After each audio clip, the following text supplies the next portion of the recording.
Donc, bienvenue à tous pour ce second webinaire organisé par CNRS Formation Entreprise. Alors, aujourd'hui, nous avons choisi d'aborder un sujet qui fait l'objet de recherches approfondies dans les laboratoires du CNRS, mais qui fait également écho dans l'actualité.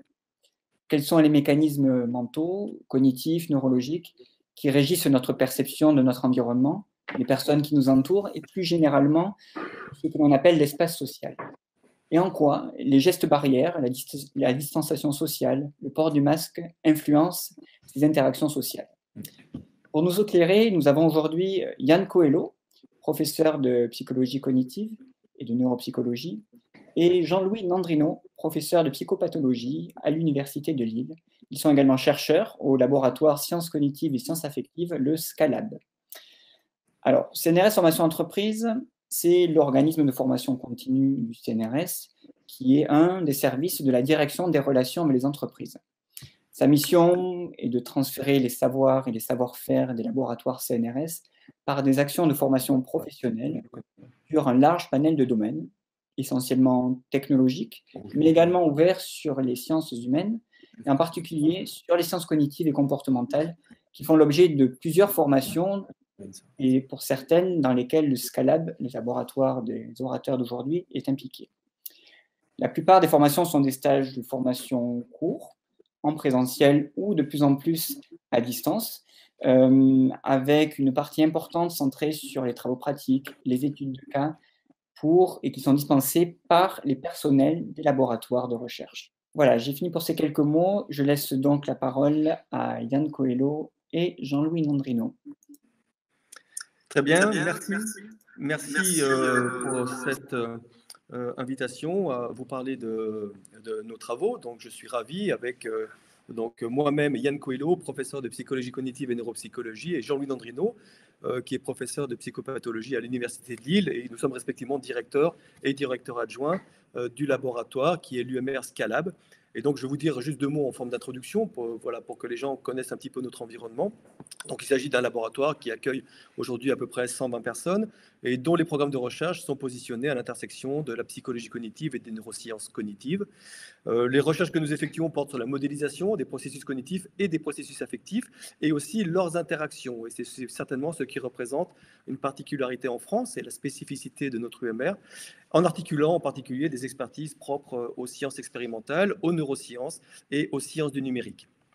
Alors rapidement, pour effectuer ces recherches, nous pouvons nous appuyer sur une plateforme qui est une plateforme en fait Equipex, qui s'appelle IRDive pour Innovation Recherche dans les environnements visuels numériques et interactifs. Et cette plateforme qui fait environ 2000 m² est localisée en plein cœur d'un parc d'innovation qui nous permet facilement d'interagir avec les entreprises. C'est le parc d'innovation qui s'intitule Pleine Image.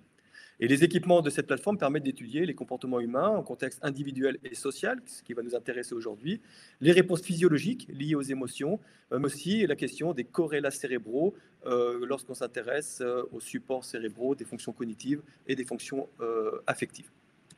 Bien, alors pour passer tout de suite dans le vif du sujet, donc la question de l'impact de la Covid-19 sur les interactions sociales. Ce qu'il faut savoir, c'est en premier lieu, c'est que la question des épidémies et l'étude des comportements sociaux en situation de pandémie ne date pas d'aujourd'hui, mais a traversé des siècles, puisqu'on voit que les historiens recensent environ une quinzaine d'épidémies entre la fin du Moyen-Âge et puis le 21e siècle. Donc vous pouvez voir ici les types de contamination qui ont pu avoir lieu. Et puis ce que l'on sait, c'est qu'il faut attendre à peu près le XVIIe siècle pour qu'on commence à voir des moyens qui vont être développés pour la protection individuelle, mis en place à la fois par le politique et par les systèmes de santé. Et on voit, vous voyez par exemple, que ce qu'on connaît aujourd'hui comme étant les gestes barrières, c'est-à-dire qui sont recommandés par l'OMS, l'Organisation mondiale de la santé, c'est-à-dire se laver les mains, porter un masque et surtout respecter la distanciation sociale, en fait existait déjà dans les crises qui ont pu avoir lieu à partir du Moyen-Âge. Vous voyez par exemple dans le carnaval de Venise, ces masques qui sont les masques du médecin La Peste représentent en fait ce que les médecins utilisaient à la fin du Moyen-Âge pour essayer de se protéger contre la peste. Et vous voyez que l'utilisation massive du masque était également quelque chose qui était présent au début du XXe siècle lors de cette fameuse grippe espagnole qui a causé tant de morts en Europe. Alors, ce qui est un petit peu moins connu, c'est qu'en fait, c'est la question finalement de l'appropriation de ces situations de pandémie du point de vue social. Et il a pu être mis en évidence, mais de manière beaucoup plus récente, puisque vous voyez ici, je fais référence à un article de 2020 dans Nature Human Behavior. C'est la question des biais cognitifs qui sont associés à la situation de pandémie. Parmi ces biais cognitifs, il a été mis en évidence qu'il y a de manière assez systématique une sous-estimation des risques qui sont liés à la santé. On observe également qu'il y a une connaissance limitée des actions qui présentent un risque pour la santé, et donc du coup, voilà, un manque de prudence, et puis surtout une réticence, on le vit bien aujourd'hui, à accepter l'isolement et la distanciation sociale. Donc la question des interactions sociales, notamment en situation de pandémie, pose une vraie question, et voilà, on voulait aujourd'hui essayer de vous présenter quelques éléments de connaissances que nous avons sur cette question. Alors plusieurs points. Premièrement, la question de comment finalement on gère ces interactions sociales. Et pour comprendre la manière dont on gère ces interactions sociales, il faut revenir un petit peu sur des fondements scientifiques, notamment la question des fondements sensorimoteurs de l'espace social. Alors, ce qui est bien admis aujourd'hui par la communauté des chercheurs, c'est que la façon dont nous percevons et conceptualisons notre environnement est déterminée par la façon dont nous interagissons avec les éléments composant cet environnement. Alors, cette idée a été au début étudiée plutôt par les éthologistes, des chercheurs comme Heidegger, qui en 1955 a mis en évidence que tout animal qui vit dans un contexte, je dirais, naturel, en fait, utilise une certaine distance par rapport aux autres espèces animaux, ou par rapport aux autres animaux, qu'il a appelé flight distance, et qui représente en fait une distance de confort qui lui permet de vivre en toute sécurité. Si cette distance diminue, l'animal va essayer de la réinstaurer, et de telle manière à retrouver cette zone de confort. Si la distance devient trop courte et qu'il n'est plus possible de la réinstaurer, eh ben, l'animal peut à ce moment-là déclencher des comportements agressifs, des comportements de défense, voire aller jusqu'à se battre pour protéger son espace. Donc cette notion des espaces, des distances interpersonnelles, finalement, se retrouve aussi chez l'humain, puisqu'on sait que de manière abstraite, puisque ce n'est pas présent dans notre environnement, chaque individu a une certaine forme de représentation de l'espace qui l'entoure, qui entoure son corps, et qu'on appelle l'espace péripersonnel, qui correspond grosso modo à peu près à la longueur des bras, voire un petit peu plus, il y a toujours une surestimation, et qui représente finalement l'espace au sein duquel on peut interagir avec les objets qui sont autour de nous et qu'on peut manipuler. Au-delà de cet espace péripersonnel, on va retrouver l'espace extrapersonnel, qui est l'espace au sein duquel on va retrouver des comportements plutôt de navigation et de déplacement du corps vers des objets éloignés. C'est aussi l'espace d'exploration visuelle qui va nous permettre de découvrir des nouveaux objets vers lesquels on pourrait éventuellement se diriger. On considère que cet espace extrapersonnel, dans un environnement qui est restreint, c'est-à-dire on n'est pas en train de se déplacer à travers la France, mais dans un espace quotidien, il a une distance d'environ 50 à 100 mètres lorsqu'on reste dans un même contexte. Et puis au-delà de cet espace extrapersonnel, il y a l'espace distant, qui est l'espace qu'on peut uniquement observer, comme les montagnes qu'on voit au loin dans cette image, et pour lesquelles on n'envisage pas spécifiquement de comportement.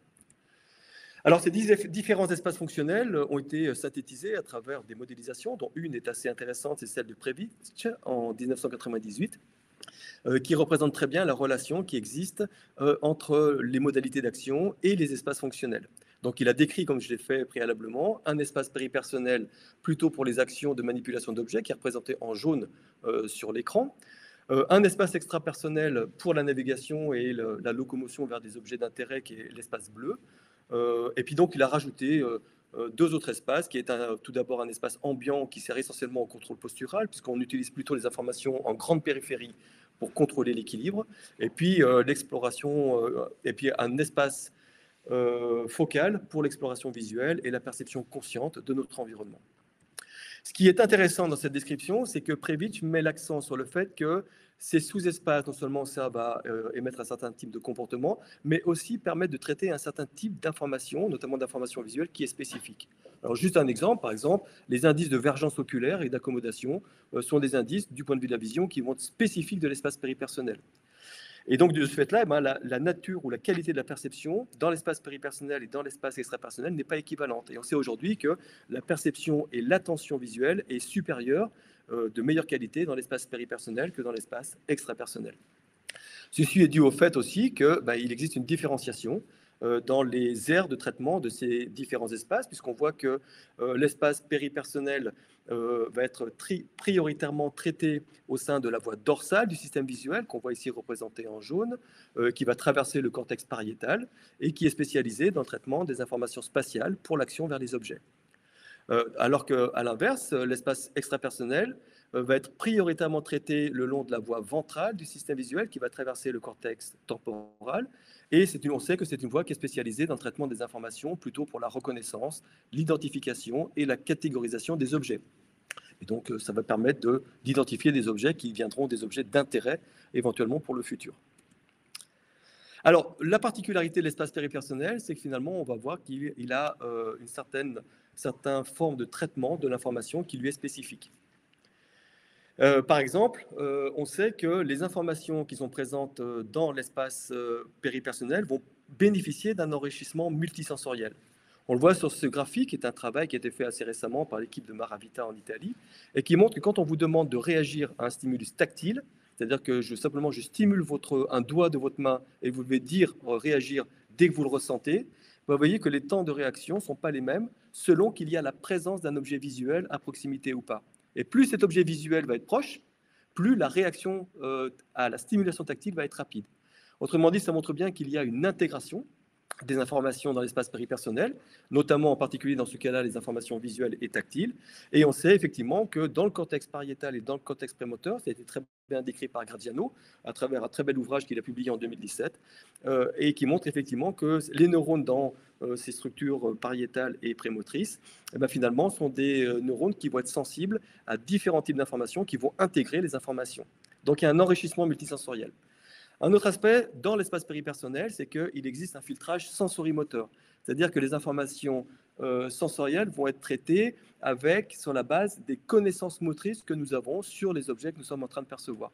Et ça, nous l'avons montré au sein de notre laboratoire dans un travail que nous avons fait en 2016 et qui montre effectivement que lorsqu'on enregistre l'activation du cerveau dans les régions centropariétales, qui est un lieu où l'on peut détecter assez facilement l'activation des aires cérébrales sensorimotrices, on s'aperçoit que la mise en activité des aires sensorimotrices s'observe quand un objet est perçu dans l'espace péripersonnel. C'est ce qu'on voit en fait avec cette désynchronisation du rythme moteur, qui est un rythme entre 8 et 15 Hz.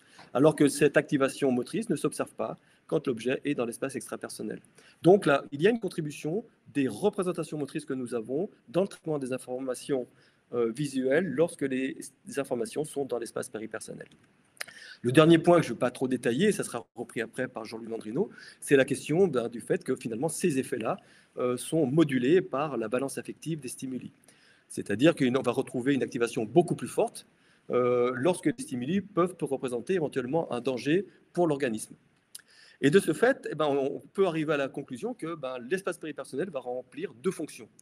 Premièrement, il va permettre la perception des objets de meilleure qualité, mais aussi préparer des actions qui vont être orientées vers les objets qui sont dans l'espace péripersonnel. Et puis la deuxième fonction qui est peut-être un peu moins connue, c'est que cet espace péripersonnel qui permet de réagir aux stimuli qui sont des stimuli qui peuvent être dangereux, constitue en même temps une zone de sécurité pour l'organisme. Et ceci a été bien décrit du point de vue neurologique, notamment à partir des travaux de Cléry et de l'équipe de Ben Hamed à Lyon, qui ont montré que vous avez finalement, entre ce cortex pariétal et ce cortex prémoteur, vous avez deux voies. Une voie qui va plutôt permettre d'organiser les gestes orientés vers les objets, pour permettre leur saisie et leur manipulation, qui est une voie qui est plus ventrale, vous voyez, qui est en bleu ici. Et puis en même temps, vous avez une voie qui est plus dorsale, représentée en vert ici, qui permet la mise en œuvre de comportements de défense pour protéger l'organisme. Alors, de façon tout à fait intéressante, c'est là où on va du coup maintenant basculer du côté des interactions sociales, il existe une analogie entre ces propriétés de l'espace péripersonnel et les différents espaces sociaux qui ont pu être décrits en psychologie sociale. Notamment à partir des travaux de Hall en 1966, Hall a proposé une théorie que maintenant on connaît sous le terme de proxémique et qui consiste à considérer que la distance sociale dépend de la nature des interactions que l'on veut mettre en œuvre dans notre contexte social. En particulier, il a décrit plusieurs espaces, dont 2 sont plutôt des espaces d'interaction intime, avec des gens plutôt que l'on connaît. Et vous voyez, ce sont donc ce qu'on appelle les espaces intimes et la distance personnelle, donc la distance intime et la distance personnelle, qui se font avec des personnes que l'on connaît, avec lesquelles on peut avoir une certaine proximité. Mais dès que l'on interagit avec des personnes pour lesquelles il n'y a pas de lien particulier, ce qu'on va appeler la distance sociale, on voit que finalement la distance qui est plutôt utilisée, c'est une distance qui va être de 1 mètre, un peu plus d'1 mètre, 1 mètre 2, jusqu'à 3 mètres 6. Et puis il existe un autre espace au-delà de cet espace social qui est l'espace public, qui intervient notamment quand on est en situation de conférence ou d'interaction avec un plus grand nombre de personnes et qui va commencer au-delà de 3 mètres 6 d'après les travaux de Hall. Alors, cette analogie, c'est-à-dire le fait que l'espace péripersonnel corresponde à peu près à la distance de l'espace personnel, finalement permet de faire l'hypothèse qu'il y aurait peut-être une analogie ou une superposition de ces 2 espaces. Et c'est une question que nous nous sommes posée et que nous avons abordée au sein de notre laboratoire en faisant ce genre d'expérience qui consiste à demander à une personne qui voit approcher un individu sous la forme d'un point light display, comme c'est représenté sur la figure de gauche, de demander si la personne va passer à une distance qui lui semble confortable ou pas. Et ce qu'on observe, qui est bien imagé par la figure de droite, c'est que finalement, les gens préfèrent que lorsqu'on doit croiser d'autres individus, on préfère les maintenir en dehors de notre espace péripersonnel.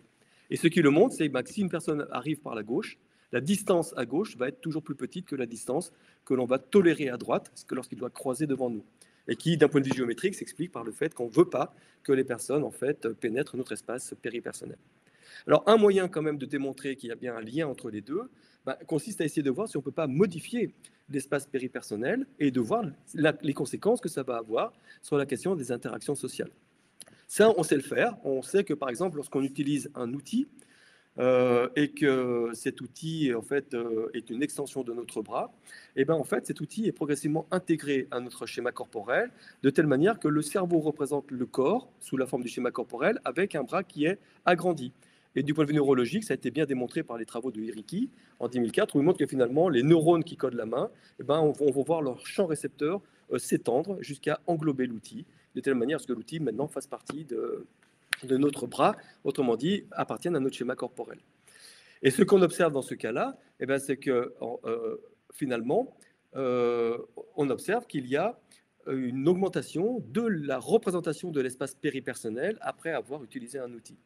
Et si on reteste avec notre paradigme de croisement quelle est la distance intersociale que les personnes vont préférer, vous voyez, c'est marqué ici par la condition post-test. On voit qu'après avoir utilisé un outil qui augmente notre espace péripersonnel, nous avons une augmentation de notre espace de confort du point de vue social. Autrement dit, nous augmentons aussi les distances interpersonnelles. Il y a une sorte de superposition des effets dans l'espace péripersonnel et dans l'espace interpersonnel, montrant que l'espace péripersonnel contribue à la question des interactions sociales. Un autre résultat important, c'est de montrer que finalement, si on ne respecte pas cette règle, c'est-à-dire qu'on laisse ou que des personnes se mettent à envahir notre espace péripersonnel, ce qui existe chez certaines personnes dans des conditions naturelles, mais qui existe dans la pathologie. Par exemple, on sait que les patients souffrant de psychopathie ont cette tendance à envahir l'espace des autres. On observe que la personne qui subit cette intrusion va avoir une réaction au niveau cérébral qui est important et qui va concerner essentiellement un noyau sous-cortical qu'on appelle l'amygdale et qui est une structure qui est fortement impliquée dans les réactions de défense en présence d'un danger. Ce qui valide bien que l'espace péripersonnel est aussi un espace de protection de l'organisme. Nous avons pu montrer à travers ce genre de dispositif, et c'est les travaux que nous avons fait en collaboration avec Alice Carto et d'autres collaborateurs, Tina Iachini par exemple, lorsque l'on met un personnage ou un stimulus, même si c'est en réalité virtuelle, dans l'espace péripersonnel et que cette personne en fait a une émotion qui est négative, lorsque l'on étudie quelle est la réaction physiologique de l'organisme, notamment en étudiant par exemple l'activité électrodermale, qui est un très bon indicateur de l'état émotionnel du participant, on s'aperçoit, vous voyez sur ce résultat, qu'il y a une augmentation très forte de la réponse électrodermale dès lors qu'une personne est dans notre espace péripersonnel et qui présente en plus des signes d'agressivité, par exemple en ayant un visage qui est agressif.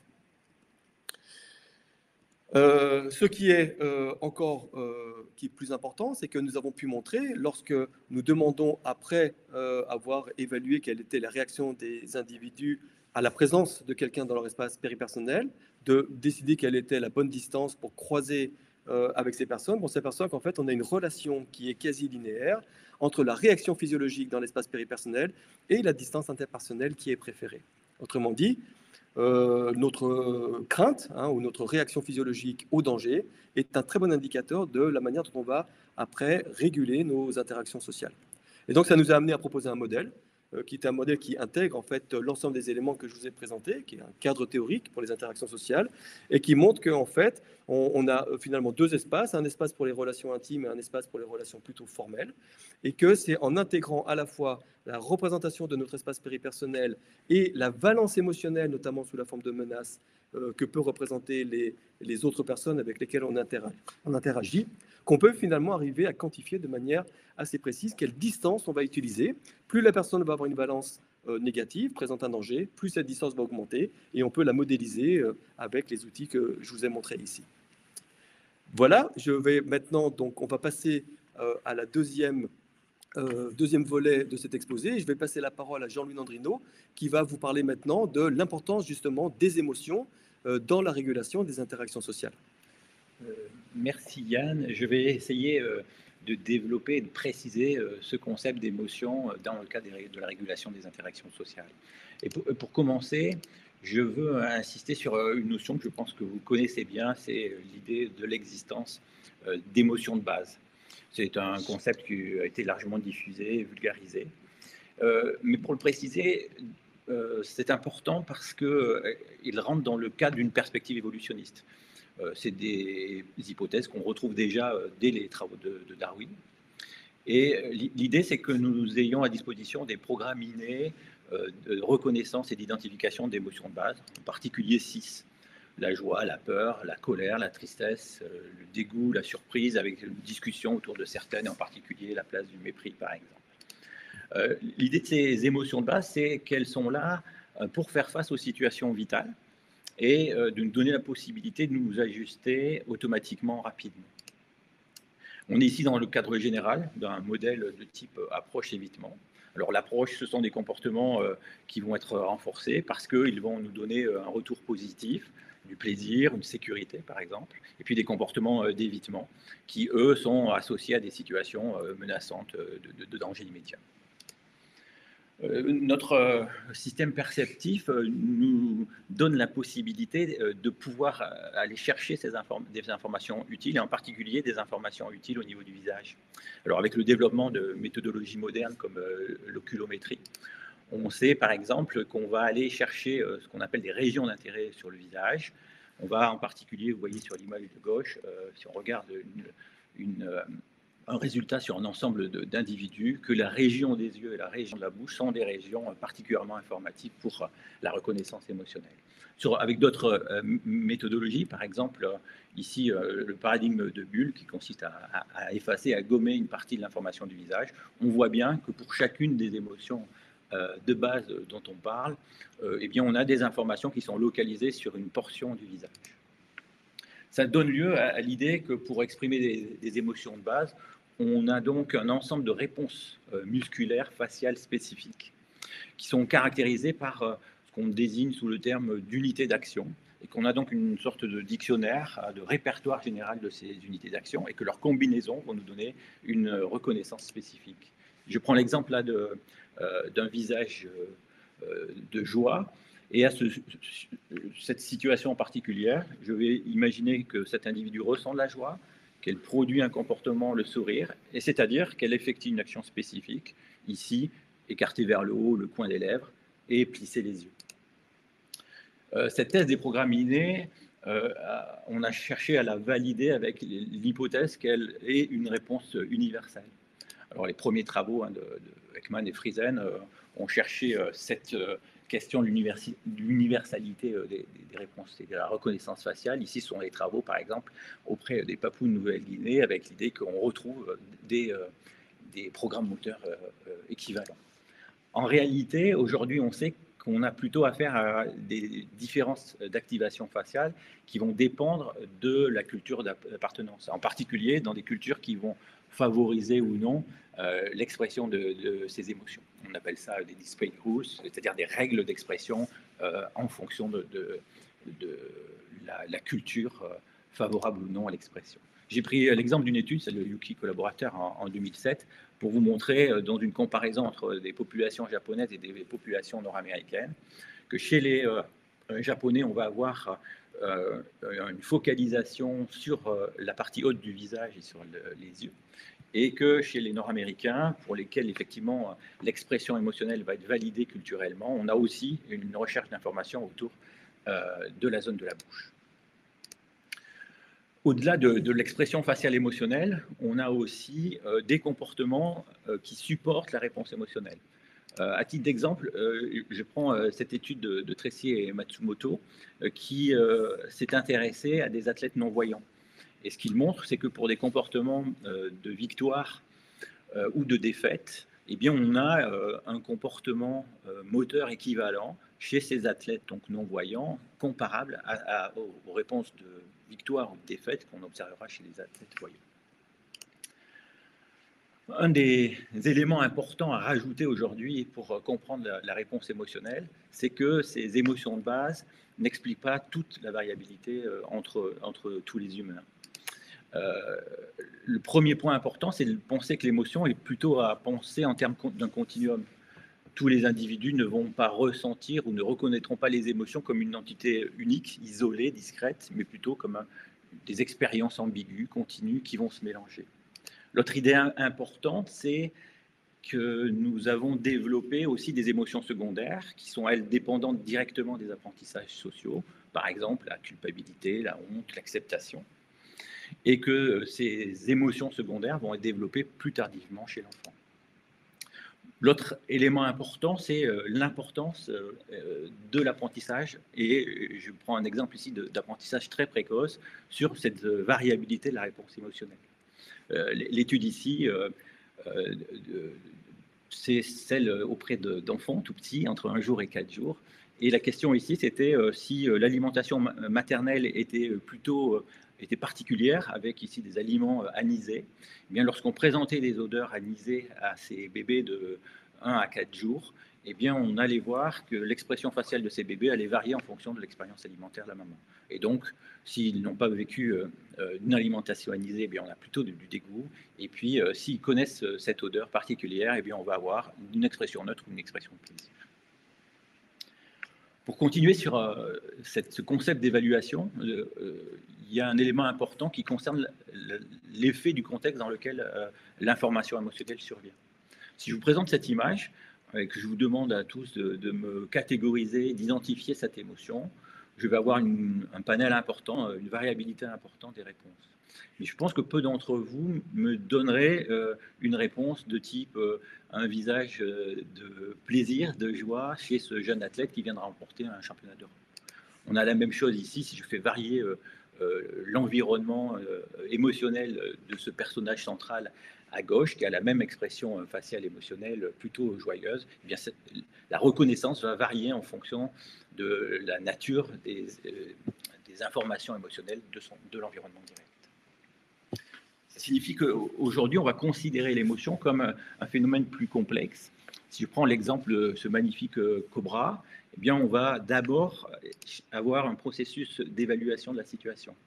On va essayer d'identifier à quoi il correspond. Et à partir de là, on voit bien un ensemble de composantes de l'organisme qui va se mettre en place. Alors, le premier, c'est cette composante d'expression, dont on a parlé, l'expression du visage, j'ai peur, qui va être associée à un sentiment affectif qui est souvent porté par nos acquis langagiers, le terme « j'ai peur », associé à du comportement, ici par exemple l'évitement ou la fuite de cette situation de danger, et puis des réponses physiologiques, comme par exemple la réponse cardiaque.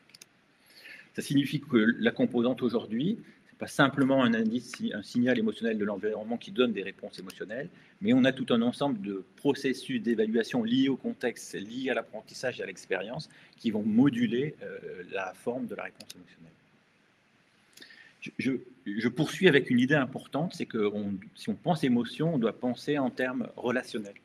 Et que les émotions ne sont pas une entité dont nous disposons naturellement et de façon déterminée et figée, mais qu'elle va être construite. Et en particulier, l'exemple que je vais prendre là ce matin, c'est une construction dans le développement. Le premier exemple, c'est la question du mimétisme et du mimétisme pupillaire. Alors la pupille, c'est un réflexe d'ajustement autour de la variation de la lumière, mais on sait chez l'humain que la pupille va tendre à se caler, à imiter la réponse pupillaire d'un partenaire en situation sociale. L'idée de l'étude présente ici, c'était de comparer cette imitation entre espèces, et donc on a fait varier la réponse pupillaire chez des primates ou chez des humains en fonction de visage qu'ils regardaient. Ce qu'on observe, c'est que les deux espèces ont un mimétisme accru de la pupille avec des membres de leur propre espèce, et que les effets sont encore plus marqués chez les humains et encore plus marqués chez les mères chimpanzés. Cela signifie qu'on a ici une valeur adaptative de la synchronie pupillaire, en particulier donc pour les interactions sociales. Cette question de l'imitation, on connaît bien aussi cet effet sur l'humain et chez le bébé, puisqu'on sait bien que dès les 2 à 3 premières semaines, le nouveau-né est capable d'imiter à la fois les expressions faciales et aussi les gestes des humains de partenaires familiers. L'autre élément important, c'est que dans notre développement de nos processus émotionnels, on va être basé sur l'acquisition d'une synchronie particulière qu'on va observer par exemple entre la mère et le bébé. La synchronie, c'est une co-régulation des comportements ou des réponses physiologiques dans des situations variées. Ici, on a une situation de synchronie, on voit bien cette maman qui est synchrone dans l'image à gauche avec son bébé sur un comportement de sourire.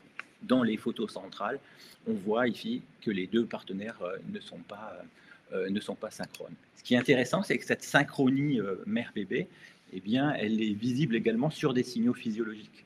Et si j'enregistre l'activité cardiaque de la maman et du bébé en même temps dans des situations de stress, dans des situations de jeu, dans des situations variées, on va voir une modification de cette synchronie physiologique entre les deux partenaires.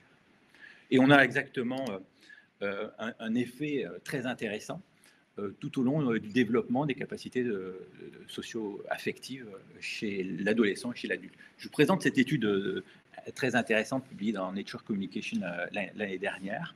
Elle est intéressante parce qu'elle est longitudinale. On a plusieurs temps de mesure. En T1, c'est un enregistrement de cette synchronie du bébé entre 2 et 3 ans, donc avec son environnement et ses pourvoyeurs de soins. Puis on revoit cet enfant à l'âge de 9-10 ans, toujours avec son environnement familier. Et puis on mesure à l'adolescence, dans des tâches socio-affectives, ici c'était des tâches d'empathie, les réponses électrophysiologiques, cérébrales associées à des tâches socio-affectives. Ce qu'on observe, et ce qui est vraiment très intéressant, c'est que cette synchronie explique directement la qualité de la réponse émotionnelle cérébrale chez l'adolescent. On voit même qu'en fait, le lien entre les événements vécus par cet individu, par cet enfant et cet adolescent est médiatisé par la qualité de la synchronie au cours du développement. Cette synchronie, on la retrouve à l'âge adulte, on la retrouve dans des tâches de coopération. Ici, ce sont des tâches où on demande à des sujets d'être en collaboration. Et ce qu'on observe, c'est une augmentation des signaux physiologiques chez les deux partenaires, que ce soit des signaux électrophysiologiques ou de flux sanguin. Ainsi, on doit penser l'émotion comme avec une fonction interpersonnelle. On a une vraie fonction sociale de l'émotion. Alors, elle nous sert d'abord à nous ajuster, en particulier à reconnaître dans notre environnement les signaux les plus saillants pour aller vers ce qu'on a évoqué tout à l'heure, un comportement d'approche ou d'évitement. Elles ont une valeur de communication, c'est-à-dire qu'elles me permettent d'exprimer mes propres états émotionnels. Par exemple, j'ai peur pour moi, j'ai peur pour mon groupe social. Mais elles permettent aussi d'identifier les signaux émotionnels des partenaires pour une adaptation plus facile et plus large de mon groupe. Elles ont une troisième fonction importante, c'est celle de coordination et de régulation sociale. Elles vont me permettre de développer une connaissance à propos de l'autre, et donc d'attribuer une intention comportementale à mon partenaire, et de développer ce qu'on va appeler une capacité de mentalisation, c'est-à-dire d'imaginer ce que l'autre est en train de penser ou de vivre. Ainsi, on a des bases ici qui, à la fois sur la perception de l'espace péripersonnel et à la fois sur les mécanismes émotionnels de régulation, qui nous donnent des éléments pour comprendre ce qui se joue par rapport à la crise de la Covid-19 sur nos interactions sociales. Alors, il y a des situations que vous connaissez, hein, j'en ai mis juste quelques-unes ici. Hein, pour nous, par exemple, quand on va faire cours en amphithéâtre et qu'on ne voit pas nos étudiants avec leurs expressions, on va avoir du mal à ajuster ce qu'on est en train de raconter. Il y a des expériences récentes, en particulier l'étude de carbone qui a été publiée cette année, où on a présenté des visages avec ou sans masque. Hein, vous reconnaissez ici les 6 émotions de base dont on a parlé. Et on a cherché à voir ce qui se passait quand on avait le même visage, mais cette fois-ci masqué. Alors les résultats sont intéressants. D'abord, ils montrent de façon assez attendue, en fait, qu'on a plus d'erreurs pour certains types d'émotions, en particulier pour la colère, le dégoût, la tristesse et la joie. Mais de façon intéressante, ce qu'on observe aussi, c'est qu'on a une baisse de la confiance en la qualité de l'évaluation qu'on produit, à la fois pour toutes les expressions, mais aussi pour des situations neutres.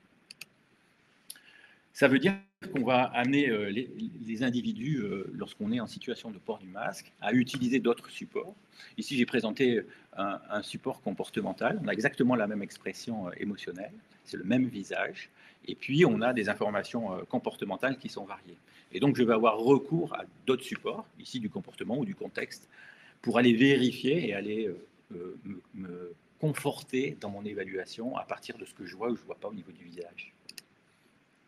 L'autre idée importante sur l'effet du masque, c'est un effet développemental. C'est la question, je prends l'exemple du masque à la crèche, pour nos tout-petits.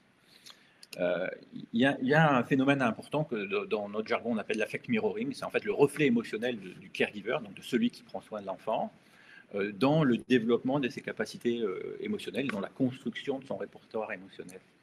Alors si je prends l'exemple d'un état d'activation primaire, j'ai ici mon signal non verbal de base, mon bébé crie, il me montre sa détresse, il pleure, il crie. Et ça va avoir un effet donc auprès de celui qui prend soin, de la maman, et la maman va donc, il va y avoir une sorte de phénomène de résonance et de réflexion par rapport à son catalogue à elle émotionnel, et elle va produire une expression. Alors cette expression de l'affect, il doit être contingent, c'est-à-dire immédiat à l'expression de l'enfant, et il a un effet particulier puisqu'il il permettra à l'enfant de représenter son état interne. Il va pouvoir développer une sorte de catalogue d'organisation symbolique de son état. Lorsque je vais être en situation de port du masque, et je suis avec mon bébé, eh bien, ce que je vais faire vivre, c'est que je vais moduler la quantité d'informations que je vais bébé, et donc rendre plus difficile la construction de ce répertoire symbolique des états émotionnels. Le dernier point important, c'est qu'on sait aussi que lorsqu'on bloque l'activité motrice des individus, on va aussi avoir un effet sur l'expérience émotionnelle qu'ils vivent. C'est l'idée de ce qu'on appelle l'émotion incarnée, c'est-à-dire que, imaginez qu'on voit cet ours dont on voit la photo. Si je rencontre cet ours, eh bien, je vais avoir un ensemble de réponses cérébrales particulières qui vont toucher à la fois mon système sensoriel, auditif, visuel par exemple, et aussi l'ensemble des réponses émotionnelles associées. Lorsque je vais repenser à cette situation, eh bien, je vais imaginer ce que j'ai vécu dans la rencontre avec cet ours, et puis je vais avoir une activation de l'ensemble de ces réseaux sensoriels et émotionnels et comportementaux associés. Et donc, je ne peux plus penser l'émotion simplement comme un concept qui tombe du ciel, qui serait acquis définitivement, mais elle va impliquer la simulation en fait, d'états émotionnels vécus en rapport avec cette émotion, avec ce concept. Ça signifie qu'avec la situation du masque, eh bien, je vais limiter, je vais modifier l'expérience émotionnelle, une expérience émotionnelle qui va englober l'ensemble de la réponse somatique. Et donc, du coup, se pose la question à court terme, finalement, sur cette question d'interaction sociale, puisqu'on sait qu'on voit que cette interaction sociale dépend de plusieurs mécanismes, à la fois qui relèvent de la représentation de mon espace d'action, mon espace péripersonnel, mais également de la capacité à pouvoir identifier les émotions chez les autres. Et on peut se poser la question de savoir, finalement, quand je suis face à quelqu'un qui porte un masque, comment je vais me comporter du point de vue d'interaction sociale. Deux hypothèses étaient possibles.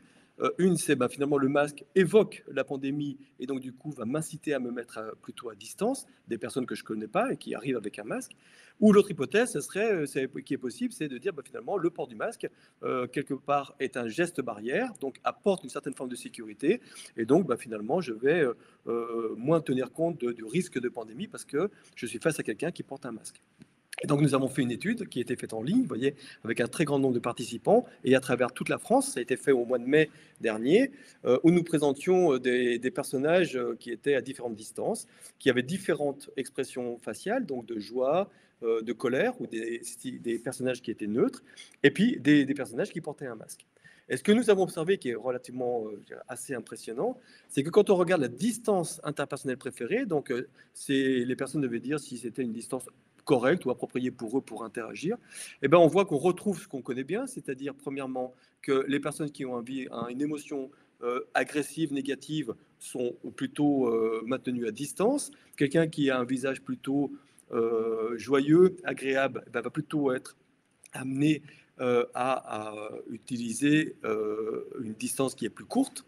Mais ce qu'on voit ici, vous voyez, avec la courbe en bleu, et j'ai mis une flèche pour bien le montrer, c'est que quand une personne porte un masque, la réduction de la distance qu'on juge comme étant en fait la bonne pour interagir est fortement réduite et de manière beaucoup plus importante que n'importe quelle émotion positive qu'on pourrait avoir. Autrement dit, le fait de porter un masque laisse supposer que finalement, on a cette impression que l'on est dans une sécurité qui est importante, peut-être exagérée, et qui finalement vient jouer contre l'effet de geste barrière principal, qui est celui de la distanciation sociale. Ce qui est intéressant également, c'est quand on demande d'évaluer, par exemple, quel est le niveau de santé de ces personnes ou quelle est la menace qu'ils peuvent représenter. Vous voyez que le résultat pour le masque est celui qui est en bleu. Et vous voyez qu'il y a une confiance totale dans les personnes avec qui on se trouve en fait en situation d'interaction sociale. On les juge comme étant plutôt en bonne santé, donc il n'y a pas d'a priori sur la contamination. Et surtout, on a l'impression qu'ils finalement ils ne représentent aucune menace comparé, vous voyez en noir, où la situation des personnes qui sont agressives. Et ce qui est intéressant, c'est que finalement, cette distance, cette réduction de la distance sociale, elle est plus marquée, et j'ai mis la carte de France qu'on avait au mois de mai 2020, elle est plus marquée dans les zones où il y a peu de risque de contamination, par rapport aux zones où il y a un haut risque de contamination, et elle est plus marquée chez les gens qui ont été contaminés par le virus, qui donc du coup, finalement, se sentant moins sujets à risque, tolèrent des distances beaucoup plus courtes. Voilà, nous en avons terminé. Merci pour l'attention que vous avez pu porter à cet exposé, je dirais, à quatre mains ou à deux voix. Et si vous avez plus d'informations, il y a quelques publications que vous avez faites, notamment une dans Cerveau et Psycho récemment, qui résume un petit peu l'approche que nous avons développée ici. Voilà, merci à tous. Merci bien, Yann Coelho, Jean-Louis Nandrino, pour cet exposé-là vous avez réussi à faire le lien entre le savoir académique et cette analyse éclairée de l'actualité pour en faire un discours compréhensible. Donc, merci beaucoup.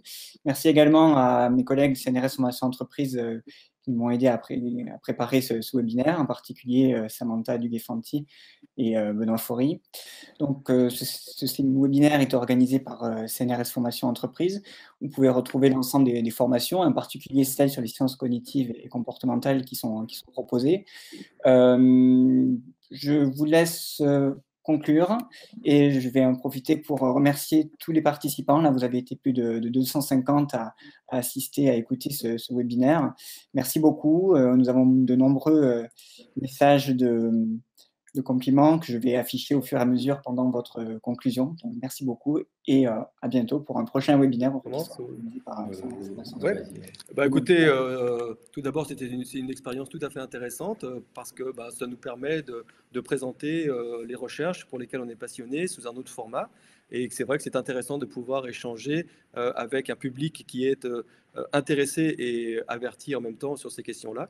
Et je dirais, le fait d'avoir fait ça à deux voix présente un autre intérêt, c'est que nous avons pu finalement échanger de manière plus approfondie que ce que nous aurions fait certainement habituellement avec Jean-Louis Landrino, et que du coup je pense qu'on a réussi à faire un montage qui était assez cohérent sur la question à la fois de l'organisation de l'espace social et de la nécessité de considérer ça du point de vue des émotions. Donc je dirais, pour nous, ça a été aussi une expérience extrêmement enrichissante. Donc merci de nous l'avoir proposé. Oui, merci pour ce temps. Je pense que c'est un vrai souci aujourd'hui d'essayer de partager des connaissances, montrer là où on en a, là où on se pose encore des questions, et de vraiment prendre le temps tous ensemble, en fonction de nos cultures différentes, de pouvoir échanger et construire une connaissance qui soit fiable.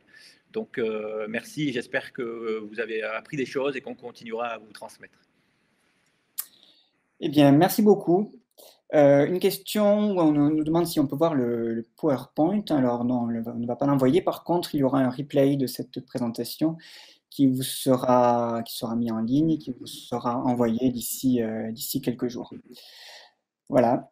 Merci. Et n'hésitez pas à nous contacter. N'hésitez pas à nous contacter si vous avez besoin d'informations complémentaires ou si on peut être utile sur certains de vos projets. Ce sera avec plaisir. Alors, et on dit un prochain webinaire sur l'impact sur la Covid sur la santé. Donc, j'annonce tout de suite qu'un webinaire sera proposé pour compléter le premier qui avait été fait sur la virologie, donc pour voir où en sont aujourd'hui les études. Vous devriez le recevoir une annonce d'ici quelques jours ou quelques semaines. Ce sera courant décembre. Très bien. Merci. Bonne journée à tout le monde. Merci, bonne journée. Au revoir. Au revoir. Au revoir.